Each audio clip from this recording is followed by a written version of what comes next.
யாதேவி சர்வபூதேஷு சக்தி ரூபேன சம்ஸ்திதா நமஸ்தஸ்யை நமஸ்தஸ்யை நமஸ்தஸ்யை நமோ நமக. எங்கும் சக்தியாக வியாபித்திருக்கும் என்னுடைய அன்னைக்கு ஆத்ம நமஸ்காரங்கள். பக்தியுள்ள நேயர்களுக்கு பத்மபிரியா பிரசாத்தின் அன்பு வணக்கங்கள்.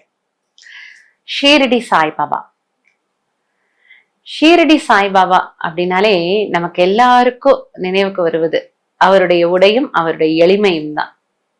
குருவாக நம்மை எல்லோரையும் காத்து வழி நடத்தி கொண்டிருக்கின்ற குருனா யாருங்க?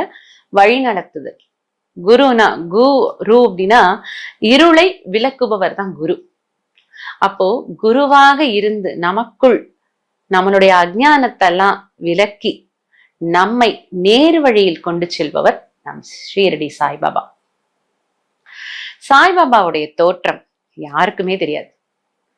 அவரு இந்த நாள்ல இன்னைக்கு இவங்களுக்கு மகனாக பிறந்தாங்கன்னு தெரியாது. நிறைய அவதாரங்களுடைய தோற்றம் எல்லாமே இப்படிதான் நமக்கு தெய்வ ரகசியமாகவே இருக்கும். அது போல இவருடைய தோற்றமும் இவருடைய அம்மா அப்பா எதுவுமே தெரியாது. ஒரு 16 வயது பாலகனாக ஷீரடியில் திடீரென்று தோன்றினார்.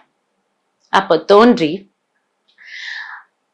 ஒரு அமைதியான ஒரு 16 வயது ஒரு சுட்டியாக இளம் வயது பையன் எப்படி இருப்பாங்களோ அதுக்கு நேர்மாறாக ஒரு அமைதியான நிலையில் எப்பொழுதும் ஒரு வேப்ப மரத்துக்கடியில் தியானம் செய்வதே தன்னுடைய வேலையாக இருப்பதை அந்த ஊர் மக்கள் எல்லாம், அந்த கிராமவாசிகள் எல்லாம் பாக்குறாங்க. ஒரே ஆச்சரியம், யார் இந்த பையன் இப்படி அமைதியா தியானம் பண்ணிட்டு இருக்காரு? அதுவும் வெளியிலாம் தியானம் பண்ண மாட்டாரு. ஒரு கல்லுக்கு கீழே படிகளுக்கு கீழே ஒரு பலகை போட்டு உட்காந்து தியானம் பண்ணுவார். அவர் திரும்ப மேல வரும்பொழுது அந்த இடத்த போட்டு மூடிடுவாங்க. இப்படி பல வருடங்களாக தியானம் செய்து கொண்டு வருகிறார். இவர் ஒரு கல்யாணத்துக்கு வேற ஒரு இடத்துக்கு போறாரு. அப்போ மஹல்சாபதி அப்படிங்கிறவரால சாயி அப்படின்னு பெயர் கொண்டு அழைக்கப்பட்டார். ஏன்னா இவருடைய இயற்பெயர் யாருக்குமே தெரியாது. அதுல இருந்தே இவரை பார்க்கும் பொழுது எல்லாருக்கும் ஒரு அன்பு, அமைதி இவ்வளவுதான் தெரியும். இவர் அஷ்ட சித்துக்களையும் தன் கைவர பெற்றவர். நிறைய சாய் சச்சரிதம் சொல்லக்கூடிய ஹேமத் பந்த் எழுதிய அந்த நூல்ல படிச்சீங்கன்னா தெரியும். அவ்வளோ அஷ்ட சித்து தெரிஞ்சிருந்தாலும் அமைதியா இருப்பார். அதுதான் ஞானி, அதுதான் குரு. அப்பேற்பட்டவர் தன்னுடைய வாழ்க்கைய ஏழை எளிய மக்களுக்காகவே இருந்து வாழ்ந்து அவர்களுடைய நலனுக்காகவே வாழ்ந்து இப்பையும் தன்னுடைய ஜீவசமாதியில் இருந்து எல்லோருக்கும் அருளாசி வழங்கி கொண்டிருக்கிறவர். இப்ப கூப்பிட்டா அப்படி அமைதியா உட்கார்ந்து சாய் சாய் சாயின்னு கூப்பிட்டா போதும், ஏதாவது ஒரு விஷயத்துல ஏதாவது ஒரு ரூபத்துல நமக்கு பதில் சொல்லுவார். நீங்களே பாத்தீங்கன்னா அந்த சாயியோடைய பக்தர்கள் எல்லாம் பாத்தீங்கன்னா அவங்க வீட்டுல எப்படியுமே சாய் சச்சரிதம் இருக்கும். வியாழக்கிழமை படிப்பதை வழக்கமாக கொண்டிருப்பார்கள். எடுத்து ஒரு ஏதாவது குழப்பத்தோட அந்த ஒரு கேள்வி எடுத்து பாத்தீங்கன்னா உங்களுக்கு கேள்விக்கான பதில் இந்த புத்தகத்தில் இருக்கும். அப்படி உங்களுடன் உங்கள் உணர்வுடன் கலக்கக்கூடியவர் ஷிரடி சாய்பாபா.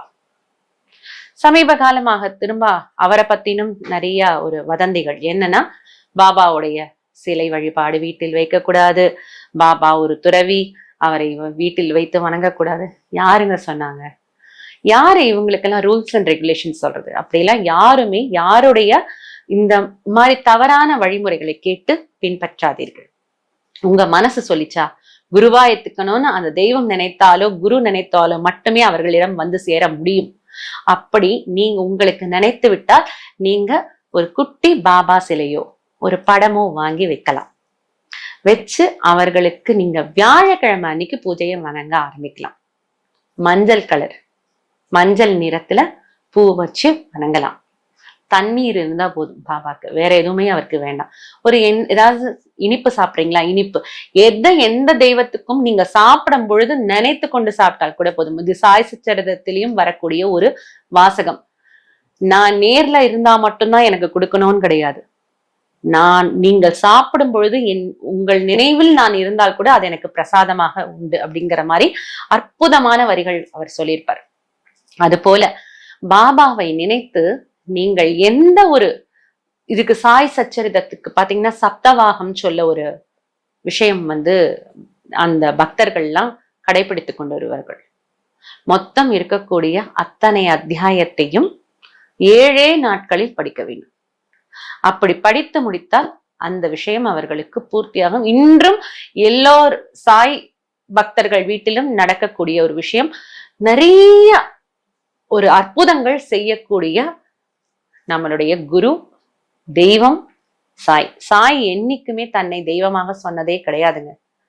சாய் தன்னை ஒரு பரம பக்தனாகவே தெய்வத்தின் கடைநிலை ஊழியன், நான் ஒரு ஏழை பக்கிரி, இப்படிதான் சொல்லியிருக்காரே தவிர தன்னை என்னைக்குமே உயர்த்தி கொண்டு ஞானி குருன்னு சொன்னது கிடையாது.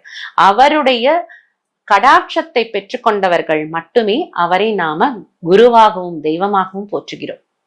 அப்பேற்பட்ட சாய்பாபாவை தொடர்ச்சியாக வியாழக்கிழமை அன்னைக்கு நல்ல மனமுருகி பிரார்த்தித்தால் உங்களுடைய ஜாதகத்தில் எப்பேற்பட்ட குரு தோஷமாக இருந்தாலும் அது நிச்சயமாக நீங்கிவிடும்.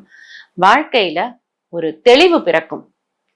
இருமையாக இருக்கக்கூடிய ஒரு அஞ்ஞானமாக இருக்கக்கூடிய நம்மளுடைய புத்தியானது தெளிந்த நிலைக்கு வரும். அதே போல ஒவ்வொரு வீட்டிலையுமே ஏதாவது ஒரு விஷயத்துக்காக பாபா கிட்ட ஒரு பிரார்த்தனை வச்சுட்டு ஒரு விஷயத்தை மேற்கொண்டு செய்தீர்களானால் அந்த விஷயம் பூர்த்தியான அப்புறம் ஒரு நன்றி, நாம நன்றி சொல்றது மட்டும்தான் அவருக்கு பிடிக்குமே தவிர வேற எதையும் அவர் எதிர்பார்க்க மாட்டார். சாய் சச்சரிதம் தொடர்ச்சியாக இந்த 51 அத்தியாயத்தை ஒரு வாரத்துல பாராயணம் பண்ணக்கூடிய ஒரு வழிமுறை இருக்கு. முடிஞ்சா பண்ணி பாருங்களேன்.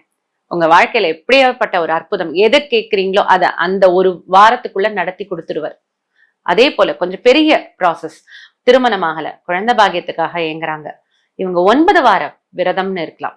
பாபா என்னைக்கு சொல்றது இதுதாங்க, முழு பட்டினி கிடைப்பது நிச்சயமா பாபாக்கு பிடிக்காத ஒன்று. அதாவது மிக லேசாக சாப்பிடுறது, அது அதிகமாக உணவு உண்ணாமலும் அதே மாதிரி முழு பட்டினியாகவும் இல்லாம மிதமாக உணவு உண்டு அவரை வணங்குவது அப்படிங்கிறது அவருக்கு ரொம்ப பிடிச்ச ஒரு விஷயம். அதனால இந்த 9 வார விரதம் வியாழக்கிழமை இருந்துட்டு சாய் சச்சரிதம் படித்து கொண்டு சாயுடைய நினைவாக அவரையே வழிபட்டு 9வது வாரம் பூரண போலின்னு சொல்லிட்டு கோதுமையில பூரணம், அதாவது திதிப்பு, ஏதாவது தேங்காய் போலி இந்த மாதிரி எல்லாம் வச்சு அத சப்பாத்தி மாவு, அதாவது கோதுமையால செய்த சப்பாத்தி மாவில் இந்த உருண்டைகளை வைத்து ஒரு போலி ஒண்ணு செய்யணும். அத பூரண போலி, அதாவது ஒரு விஷயம் பூரணத்துவம் நிறைந்து விட்டதுன்னு ஒரு விஷயம். அது சமர்ப்பித்துட்டு நீங்க மத்த டிவோட்டிஸ் எல்லா பக்தர்களுக்கும் அந்த கோவில்கள்ல கொடுத்துட்டு நீங்க அந்த விரதத்தை முடிச்சு பாருங்க. இந்த 9வது வாரம் முடிவதற்குள்ளாகவே நீங்கள் நினைத்த காரியம் நிச்சயமாக கைகூடும். இருந்தாலும் அந்த 9 வாரம் அப்படிங்கிறத முழுமையாக பூர்த்தி செய்து விடுங்கள். நிச்சயமாக உங்களுக்கு பாபாவின் அருள், பரிபூர்ண அருள் முழுமையாக உங்களுக்கு கிடைக்கும்.